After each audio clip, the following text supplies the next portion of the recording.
Continuamos. ¿Logran escucharme bien? Sí, ingeniero. Sí, ingeniero, se escucha. Perfecto. Entonces, como les decía, la ventaja que tiene una transmisión hidrostática comparada con las transmisiones convencionales es la simpleza o la simplicidad que existe en sus componentes. Veamos cuáles son los componentes de una transmisión hidrostática. Tenemos el motor de combustión interna, él no puede faltar, porque es el generador de la energía mecánica. Espérenme un segundito.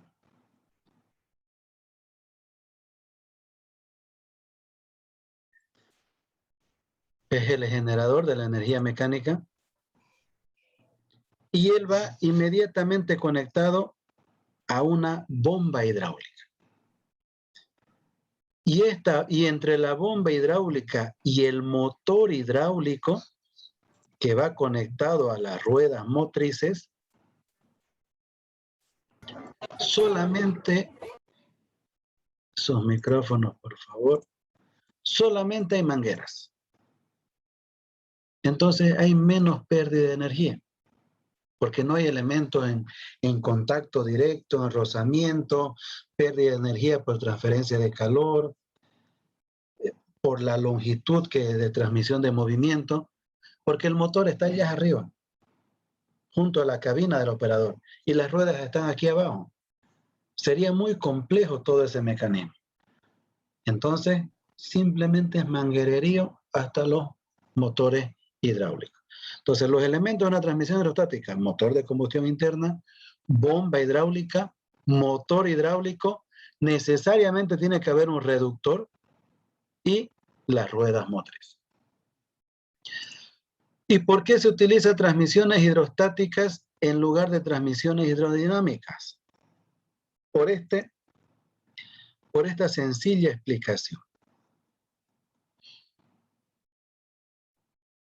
Las transmisiones hidrodinámicas emplean líquidos a gran velocidad, pero a presiones relativamente bajas. Entonces, transmisión hidrodinámica, revoluciones elevadas, presiones bajas. En cambio, las transmisiones hidrostáticas, como dice aquí, emplean líquidos a grandes presiones y a poca velocidad. Eso es lo que se utiliza. Ese es el plus que tiene la transmisión hidrostática. Presiones bastante elevadas para mover componentes, porque sabemos muy bien que la presión está íntimamente relacionada con la fuerza de un sistema hidráulico. Entonces, si ustedes le preguntan, ¿y cuáles son los principios de funcionamiento de una transmisión hidrostática? ¿En qué se sustenta una transmisión hidrostática? En estos dos conceptos que son bastante simples. Los líquidos no tienen forma propia. Toman la forma del recipiente que los contiene. Entonces pueden fluir. El aceite hidráulico puede fluir desde un diámetro pequeño hasta un diámetro mayor. Y no son compresibles. No es como un fluido gaseoso. Entonces, un fluido líquido, al no ser compresible, en el momento que le ejerce una fuerza, aquí tenemos un esquema bastante básico, un cilindro con su émbolo, el otro cilindro también con su émbolo. En el momento que le ejercemos una fuerza, el fluido, al no ser compresible, transmite toda la fuerza que se le había ejercido desde este punto. Podemos transmitir movimiento de manera más eficiente. Entonces, estos dos son los principios fundamentales para una transmisión hidrostática. Los fluidos no tienen forma propia y no son compresibles. Y aquí tenemos un esquema bastante sencillo de una transmisión hidrostática. ¿Por qué? Porque ya un esquema más detalladito de ellas, déjenme mostrarles. ¿Alguna vez vieron trabajar un montacarga? Sí. ¿Los conocen los montacargas? Sí. Perfecto. Esos montacargas trabajan con transmisiones hidrostáticas por la inversión de giro más sencillo que se puede realizar. Aquí les voy a mostrar una imagen, un video, perdón, que lo tengo por acá.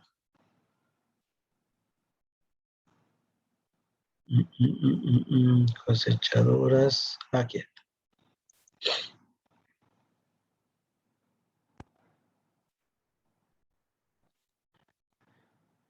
Entonces, si alguien les pregunta a ustedes, ¿y por qué las cosechadoras, las pulverizadoras, las máquinas más grandes no tienen las mismas transmisiones que un tractor? Por el porte que tienen ellas. Fíjense aquí tenemos una transmisión hidrostática de la marca Bosch. El modelo es Rexroth. Es muy utilizado en nuestro medio. Vean, ¿cuáles son los componentes? Tenemos una bomba hidráulica con sus conexiones, mangueras, 2 mangueras, que va y se conecta a un motor hidráulico. ¿Cuál es la función de la bomba hidráulica? Recibir el movimiento mecánico del motor y transformarlo en energía hidráulica. Se transforma la energía en forma de hidráulica y llega al motor hidráulico. Y el motor hidráulico realiza el sentido inverso. Transforma esa energía hidráulica y la convierte en energía mecánica nuevamente para mover una rueda, por ejemplo.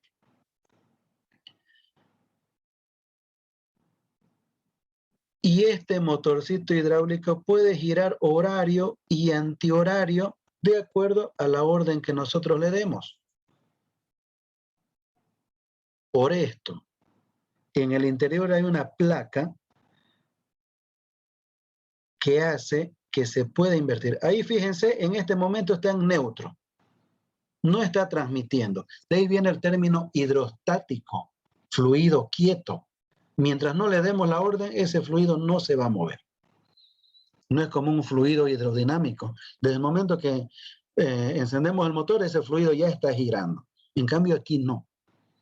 Fíjense, le damos la orden, esta placa es la que nos ayuda a darle la orden, y ya pasa presión. Por la manguera inferior, fíjense. Presión y retorno. Hace el trabajo, gira en un sentido, y cuando queremos invertir, fíjense, la manguera superior se volvió de presión y la manguera inferior se volvió de retorno. ¿Cómo se consiguió eso? Si no lograron apreciarlo, vean este movimiento. ¿Vieron?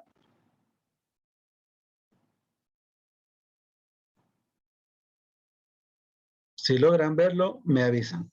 ¿Ven ese movimiento? Sí, sí, se mira en... La placa se movió del lugar.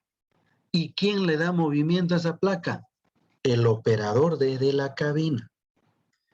Entonces, cuando nosotros agarremos una cosechadora,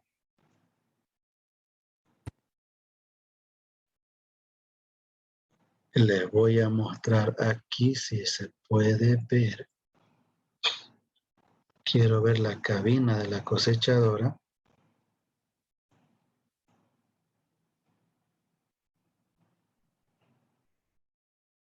A ver. Permítanme un segundito.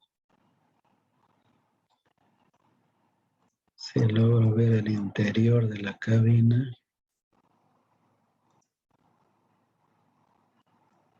A ver dónde está.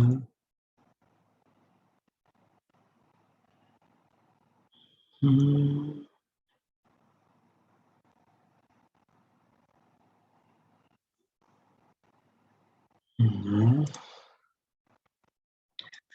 Y aquí tampoco. Pero creo que en el video se veía. Permítame un segundito.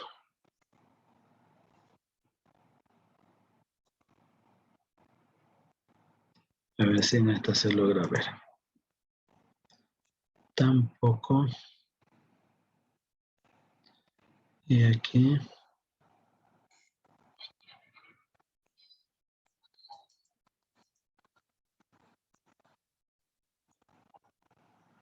Nada. Acá.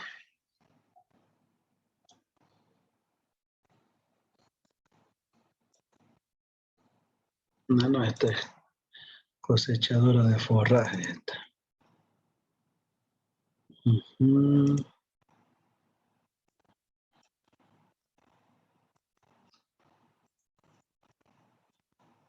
Esta es una imagen del interior.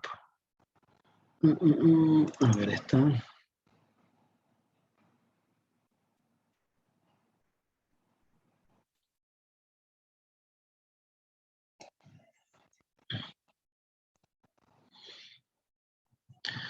La voy a buscar aquí.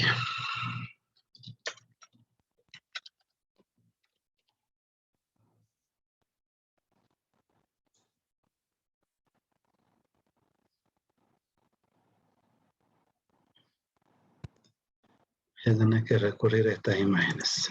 Ahora sí. Fíjense acá. Aquí tenemos el interior de diferentes cosechadoras. Y un elemento común en todas ellas es esta palanca que ustedes ven acá. ¿Logran verla esta palanca? Es esta misma de aquí. Sí, mira. Ese dispositivo se denomina joystick. Para los que les gustaba el Nintendo, con seguridad que se van a acordar de esta palanca. Inclusive en los Play todavía se utiliza. ¿Cuál es la función de un joystick? ¿Se acuerdan? Dirigir, controlar algo. Ya, exactamente. El joystick es una palanca multifunción. De ahí viene su término. Que no solamente puedo comandar una acción, puedo comandar varias desde una sola palanca. En una transmisión convencional, si quiero cambiar de marcha, jalo una palanca. Si quiero cambiar de grupo, jalo otra palanca. Si quiero conectar la doble o desconectar la doble, jalo otra palanca y hay una montonera de palancas en la máquina. Pero si se fijan, aquí hay una sola. Porque con esta palanca yo puedo comandar tanto la transmisión como la plataforma de corte. No necesito la tropa de palanca. Si se fijan ustedes, una motoniveladora actual ya no viene la tropa de palanca delante del operador. Una palanca para cada cilindro hidráulico, ¿no ve? Hoy en día viene un solo joystick que me ayuda a controlar todos los movimientos de la máquina. Lo mismo pasa aquí. Entonces, si yo agarro este joystick, él va a tener un punto neutro. Cuando veían las dos mangueras azules, era neutro. Pero si yo muevo el joystick hacia adelante, la máquina comienza a ir hacia adelante. Fíjense, tan sencillo. ¿Ven aquí pedales en la cosechadora? No se ve ni uno, ¿no ve? No tiene acelerador, no tiene freno, no tiene embrague, no tiene nada. Uno se sienta y uno se preocupa y dice, ¿cómo caramba voy a comandar esta máquina? Es con el joystick.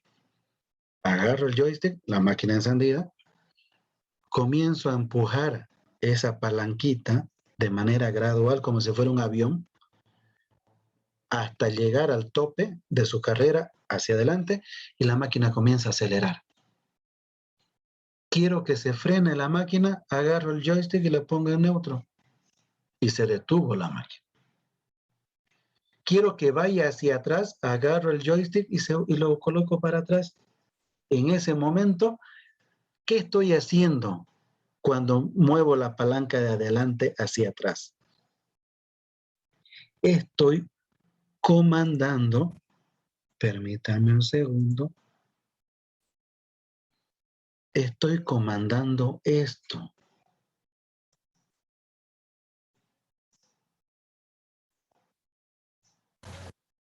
Esto que les estaba mostrando, ¿se logra ver el video? Sí. Sí. Esto estoy comandando.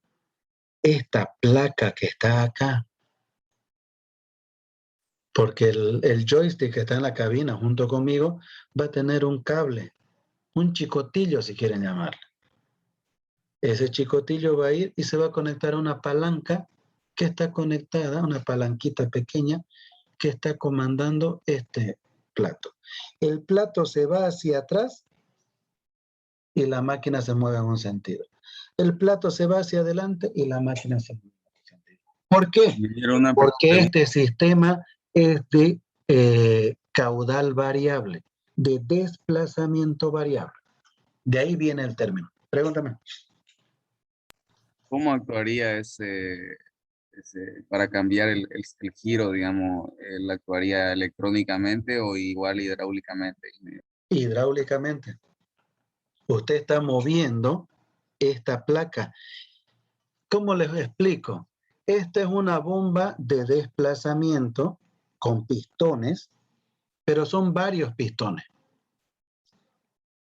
Yo por eso siempre hago la analogía de un revólver.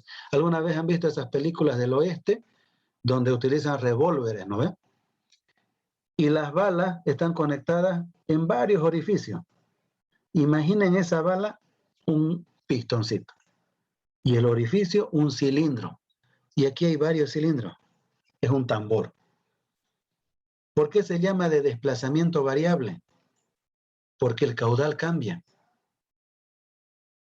En el momento que yo voy moviendo esta placa, voy variando el caudal.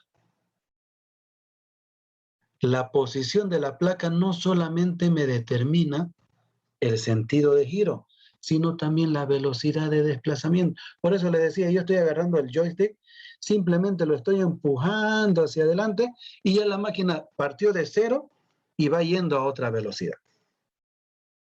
Va acelerando. Quiero que se detenga la máquina y se detiene. Agarro el joystick y lo coloco en el centro, en neutro, y la máquina se detuvo. No pisé ni un solo pedal. Entonces, con la bomba puedo comandar el giro, porque o adelante o atrás. Y con el motor hidráulico puedo comandar las revoluciones de desplazamiento que va a tener la máquina. Vean, se fue para atrás y ya está rojo aquí abajo. Presión, un sentido de giro. Se fue para adelante y ya está rojo arriba, otro sentido de giro. No hay nada misterioso ahí. Es hidráulica pura. Y vean aquí, el motor hidráulico también tiene su placa que cambia de posición para la revolución que vamos a tener. ¿Se entiende la lógica? Entonces, el joystick que está aquí me va a determinar hacia dónde va a ir la máquina, hacia adelante o hacia atrás, pero la transmisión hidrostática tiene velocidades, tiene primera, tiene segunda, tiene tercera. Y ese comando, ese cambio, va a estar aquí. Uno de estos botones, como un interruptor, como el de la luz, ahí va a decir 1, 2, 3. Y ustedes colocan, no, yo quiero ir en primera nomás porque voy a ir lento, voy a trabajar. Entonces, lo coloco en primera y muevo el joystick hacia adelante, hacia atrás, hacia adelante, hacia atrás y trabajo. No, ahora voy a desplazarme, voy a ir de un lugar a otro. Quiero ir más rápido. ¿Pongo segunda o pongo tercera? Esa es la forma de comandar una transmisión hidrostática de desplazamiento variable. De ahí en el término, el caudal es el que cambia. A presiones elevadas, dice. Cuando veíamos de la pulverizadora, cuando hacíamos los cálculos, no sé si se acuerdan, 450 bares, decía, la presión de trabajo de esa bomba. Es bastante elevado, no es poco. Esa es la gran diferencia entre una transmisión hidrostática versus una transmisión hidrodinámica. ¿Cuándo es una transmisión hidrodinámica? Por ejemplo, si estamos viendo una transmisión hidrostática en un vehículo, en el auto que ustedes manejan. Ustedes se han debido fijar que cuando arrancamos el motor, cerca del motor hay una pequeña bomba hidráulica donde se le cambia el aceite hidráulico, ¿no ve? El líquido de la dirección le llama. Esa bombita hidráulica, que cuando uno la destapa tiene unas paletitas. No sé si alguna vez les ha tocado hacer reparar eso. Bomba de paleta se llama.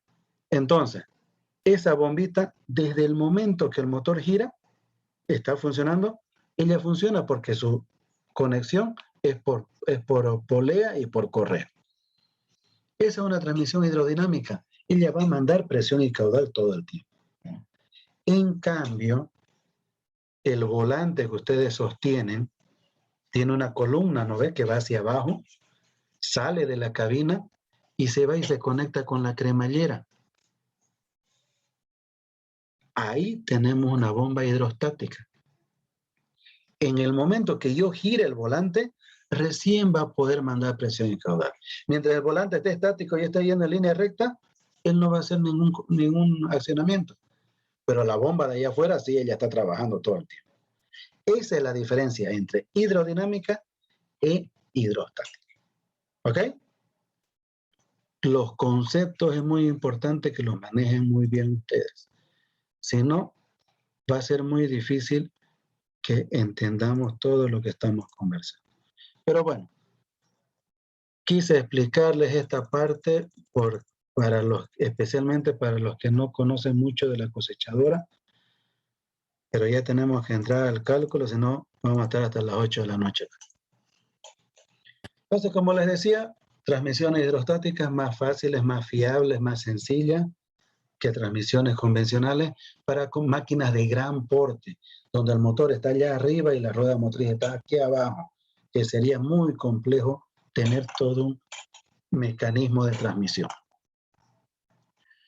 Manejo aquí estamos en el tema de la limpieza, tenemos las zarandas, tenemos los ventiladores. Como les decía, es como la señora cuando lanzaba al aire el trigo, para que la cáscara se vaya con el viento, lo mismo hace esto. Tanque granelero, está en la parte superior de la máquina, tiene un tornillo sin fin, si se fijan acá,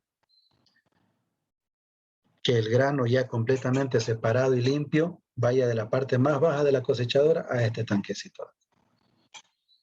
Sistema de descarga, el tubo de descarga, el chimango, unidad de medida, litros por minuto, litros por segundo, caudal, como si fuera un fluido. Aquí dice caudal de descarga. Motores de combustión interna, actualmente ya prácticamente todos son motores de inyección electrónica, ya no hay convencionales. La cabina, me salto mucho. La cabina es lo que veíamos hace un momento, donde está la columna del volante, el asiento, los comandos, el joystick y demás. Tiene un montón de botones, tiene display, pero más que todo para comando.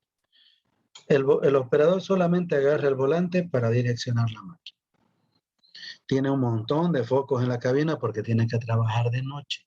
Y cuando tiene que trabajar de noche, tiene que iluminar bien. Cuando el clima está bonito, no hay mucha humedad en el ambiente, ustedes pueden cosechar las 24 horas del día. Eso se llama 24 en las empresas agrícolas, donde estamos trabajando con 10.000, 15.000 hectáreas, tenemos que trabajar así. Baja un operador, sube el otro y la máquina no se detiene. La cosechadora puede venir doble tracción o tracción simple. Eso es a elección de la persona que la va a adquirir la cosechadora. Obviamente el costo varía. Y ya vamos viendo algunos detalles de la cosechadora. Aquí tenemos una cosechadora clase 4. Ya dijimos que de acuerdo al segmento de potencia donde ella trabaje, va a venir por clase. Esta es la más pequeña de la marca. Tangencial. Ojo, un detalle muy importante. El sistema de trilla convencional tiene 3 nombres. Se llama convencional, se llama tangencial y se llama transversal. Los 3 están hablando del mismo sistema. No se vayan a confundir. En algún lugar lo van a escuchar como transversal, en otro lugar lo van a escuchar como tangencial, pero sigue siendo el mismo sistema, no es que sean sistemas diferentes. Y aquí están las características que nos interesan de las máquinas. Potencia de motor. En una cosechadora, para compararla con otra, para hacer un comparativo técnico, se debe tomar en cuenta estos detalles. La cosechadora se analiza por áreas. Si se fijan ustedes, ahí dice área de trilla, área de separación, área de limpieza. Área se refiere a superficie. La lógica dice, por ejemplo, en el caso del área de trilla, si una cosechadora tiene mayor área de trilla que las que estoy analizando, haciéndolas competir con ella, tiene más ventaja, porque mayor área de trilla significa que puede trabajar con mayor volumen de cultivo, sin atorarse, sin perder grano, sin dañar el grano. Ese es un parámetro importante en la hora de elegir una cosechadora, el área de trilla. En Agrícola 2 hemos aprendido a calcular el área de trilla. Ahora lo vamos a hacer nuevamente. Área de separación, ya si es convencional, por ejemplo, se refiere a la parte de los sacapajas. ¿Qué superficie de trabajo tenemos ahí? Área de limpieza a la zaranda. ¿Qué superficie de trabajo tenemos en la parte inferior? Capacidad de tanque de grano, a mí me interesa. Si una cosechadora tiene mayor capacidad de tanque de grano que la otra, significa que más tiempo va a poder almacenar el grano dentro de ella, que no va a necesitar que el tractor con su chatatolva todo el tiempo esté yendo y viniendo, atendiéndola a la cosechadora, porque el tractor consume combustible, desgaste, aceite, un montón de detalles. Mayor independencia, si se puede decir. Caudal de descarga, 86 litros por segundo. Si una cosechadora tiene mayor caudal de descarga que otra, ¿qué me está indicando eso? Que en menor tiempo va a poder descargar todo el grano que está en el tanque granelero a la chatatolva y el tractor se va a poder ir más antes, descargar allá y descansar y esperar el siguiente turno. También habla de la independencia o de la eficiencia de la máquina. Plataforma de corte. En las plataformas de corte solleras se trabaja con longitud y la unidad de medida es el pie. Ustedes cuando vayan a ver en el mercado las plataformas de corte solleras, trilleras, que es la misma, ¿cuántos pies tiene la plataforma? 16, 18, 20. Las más grandes, 25, 30, 35 y demás. En cambio, cuando hablamos de plataforma de corte de maíz, la nomenclatura cambia. Si se fijan aquí dice 11L50, 5L90. No tiene nada que ver con las 16, 18 pulgadas de la parte superior. ¿Por qué? Porque cuando dice 11L50, me está indicando que esa cosechadora puede trabajar, dice de 11L50 hasta 5L90. Puede trabajar dentro de ese segmento. Me dice la plataforma de corte que usted le va a colocar a esta cosechadora para maíz deberá tener 11 líneas, o sea, 11 líneas de maíz vamos a poder cosechar, pero con una separación entre líneas de 50 centímetros. Ya me está dando ese parámetro. Aquí no interesa saber la separación entre líneas de la soya, pero aquí sí. O, me dice, usted puede colocarle una plataforma de corte que pueda cosechar solo 5 líneas. Entre 11 y 5 hay harta diferencia, ¿no ve? Pero con la salvedad siguiente. No es que la plataforma de corte se va a hacer más chiquita, sino me dice, puede meter una plataforma de corte de 5 líneas, pero la separación entre líneas que sea de 90. O sea, más separadas las líneas de maíz. Y cuando habíamos llevado cultivos agrícolas, ¿se acuerdan? ¿Qué determinaba la separación entre líneas? ¿Alguien se acuerda?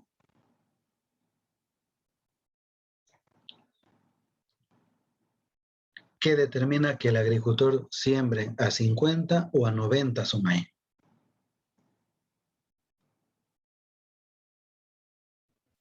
¿No es el tipo de cultivo?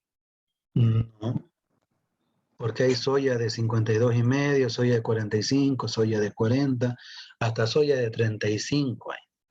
Hay maíz de 50, de 60, de 70, de 80, hasta de 90.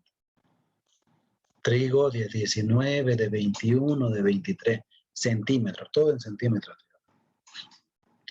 ¿Qué era lo que determinaba en un lugar específico a qué distancia voy a sembrar? Ese es un dato netamente agronómico, pero que es importante. ¿El terreno, ingeniero? Ya, pero ¿qué detalle del terreno? La humedad, La capacidad de retención de humedad. Un terreno más húmedo, puedo juntar más las plantas. Un terreno más seco, tendré que separar más las plantas. ¿Se acuerdan? Eso es lo que determina. Por eso el fabricante tiene diferentes plataformas de corte de maíz. 11 a 50 hasta, con seguridad que hay varias plataformas en el medio, 5 a 90. En el Chaco, por ejemplo, Chaco chuquisaqueño, Chaco cruceño, Chaco chuquisaqueño hay maíz. Y allá siembran a 85, a 80, 90 centímetros. En cambio aquí siembran a 60, 70, porque es más húmeda esta parte. Entonces, ¿en qué va a consistir nuestro caso ahora? Fíjense, ya estamos en el tercer encuentro, creo, y recién vamos a entrar al caso. Pero era importante que ustedes tengan el pantallazo general de lo que era la cosechadora. Vamos a hacer un comparativo técnico de las cosechadoras clase 4 que más se mueven en el mercado. Vamos a comparar esta 4500 con la TC5070 de New Holland, la 5650 de Massey Ferguson y la 1175 de John Deere.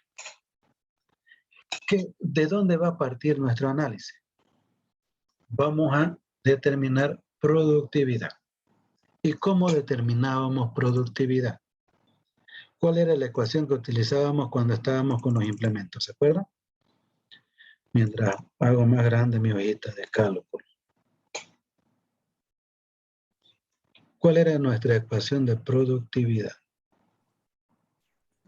La productividad era igual a la velocidad Ya. Por el área de trabajo. por el área del...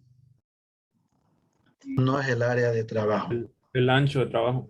El ancho de trabajo. Ancho es longitud, no es área. ¿Qué más?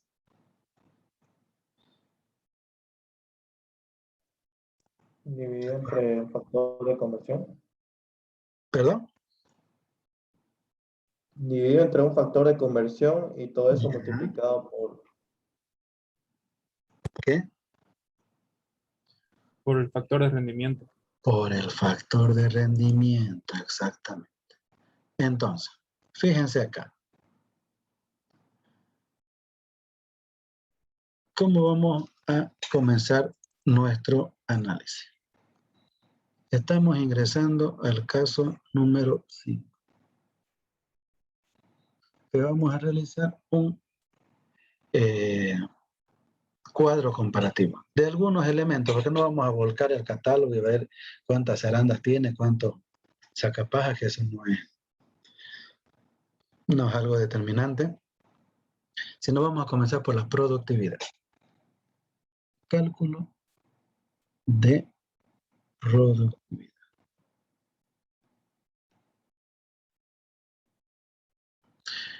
Y como en el caso de los implementos, lo primero que tenemos que saber del cálculo de productividad, o para hacer el cálculo de productividad, es la superficie de terreno con la que vamos a trabajar.